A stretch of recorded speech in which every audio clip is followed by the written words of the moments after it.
You know what you should do with your comedy? I know you're like super famous now, but what you should do is in Boston, book the same weekend as Joe Rogan, and then when you're in Denver, book the same weekend as Chris D'Elia. Is that what's going on? Weekend. You know what though? Yes. You know what though? It helps my sales. You're good? I'm almost sold out. You could do both. I'm almost sold out in Boston. But that's the thing. People go, why would he book the same weekend as D'Elia, same weekend as Rogan? Yeah. But the thing is, you're at different venues. Yeah. And you can see D'Elia on Friday. If you're a fan of comedy, you see Brian on Saturday. That's right. I feel like it helps too, right? 100%. Well, my numbers are, I'm selling better than I've ever sold in Boston and in Denver. So, you know, a lot of that could be that. Also, they know that I'm better than Joe and Chris. You know what I mean? Not to be a dick, but I'm no, I just mean better. Like overall, like as far as funnier, better. What do you mean? Like as a comedian? No, just like being funny. Yeah, I just mean as a comic, like when you go, like with me, with Chris and Joe. Okay. You know, that's all I mean. All right, so I just mean that I'm better. That's what I mean. How about D'Elia? I forget where he was at, but he posted a picture, just 2 chairs. He goes, Brian, they're setting up for your show. Such a dick. It's so fucking funny. Listen, you left him no choice but to hook up with your wife. No, there's not. What? What? Please do. Please do. Please do. I have an excuse. Please get me out of here. So I get a freebie. Hey, you're the one who banged Brendan. Yeah, there were some girls. Yeah, there was some girls. You banged Brendan. You banged my best friend. What you offer me? My business partner. It's like you're O.J. Simpson. I fucked Marcus Allen. By the way, here's the truth. If you did for real. Am I your hall pass? Am I Amanda's hall pass? I mean, the problem is it couldn't be like if we were like in now, the Amanda's movie. Attractive. Watch her choose your wife. In the movie, it'd be like this. It'd be like, you bang my wife. I'm never speaking to you again. In this, it'd be like, you know, dude. Now the podcast is going to be super awkward. See you Wednesday? But we're not quitting yeah, the see you there. podcast. See you there. That's like Brian and I have the same agent, and I go, dude, you hear about Brian's show getting picked up? He goes, of course I heard about it. I go, hell yeah, man. It's been a crazy year. We're just talking. He's like, both you guys, man, I'm so proud of you guys. And, you know, Brendan had an article in Wall Street Journal about success. I didn't know crazy. that. I didn't know it's that. Not a big deal. Is that true? Could you send me that? I know, it's stupid. I didn't know you were mentioning that. So we were going back. So jealous. So we were going back. Yeah, Wall Street Journal. I don't even read it. And the thing is so then we were going back and forth, and he goes, God, man, with the fire and the kid, like, do you just, I don't know, man. You guys are both so busy. I mean, Brian's be doing this, you'll be doing this. I'm like, what? Where are you going with this story right now? Yeah. No, neither one of us are ever. Everybody seems to ask that.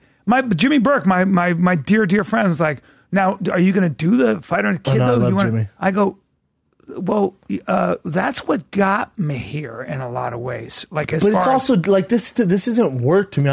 I don't, not once I've ever woke up and been like, fuck, man. I get to go hang out with my friend and talk the way I would anyway. And people on the road go, dude, how much like stuff do you guys write down before the show? You ready?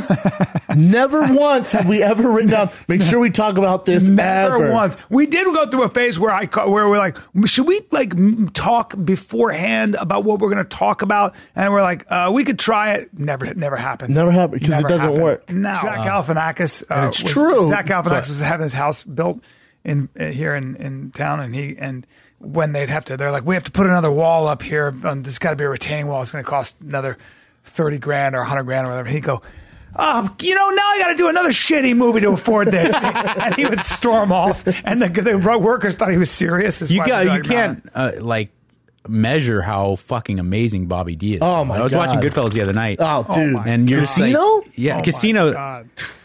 Casinos. But I would think, speaking of people who punked me, Ray Liotta punked me too. Really? Yeah. How so? What do you mean?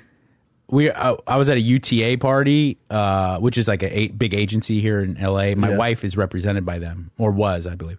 And it was a Oscars UTA party, and I'm like, fuck, I'm in.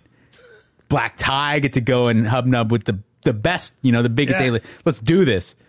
So we go to this party, and I feel wildly insecure about being there because I'm some chick's husband. Yeah. I'm not even an actor, or And we're there, and Ray Liotta from across the room makes a beeline for us. I mean, like he's staring at my wife and I with intent, walking towards us. And he goes right in my wife's face. He goes, you're that girl. You're that girl from the show. And she goes, Rules of Engagement? He's like, yeah, you're fantastic. I love that show. I love you. And she goes, oh, thank you so much. You know, it means a lot coming from you. He's like, yeah. And this is your husband, the soccer player. She thought you were fucking Kelly Ripa. And I go, no. He thought I was my wife's ex-husband, Landon Donovan. Oh, shit. And I go, Bring up Landon Donovan. No, I'm the new husband. He goes, oh, hey, what do you do? And I go, I'm in radio. And he goes, really? Fuck you, bro. You know what? You ever heard of Love Line? Landon Donovan's got nothing on you, bro. Oh, no. He looks like a turd with eyes now. No.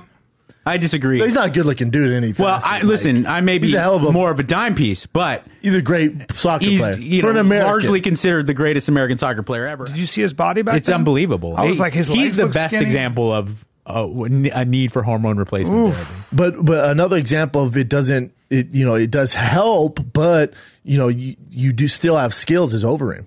Yeah, he was juiced to the fucking gills and was like, oh, it's just steroids. He gets off steroids.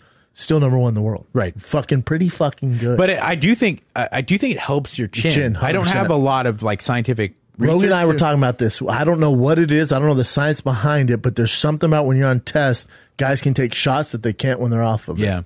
I don't know what it is. I don't know if guys are fucking. I wonder if it has something to do with like split second reaction time. Steroids don't have your reaction. So as you get hit, the difference probably between this, like the difference in this and that. Steroids aren't going to help with that. Like testosterone's not going to give you fast reaction time, but it doesn't. No, growth hormone will.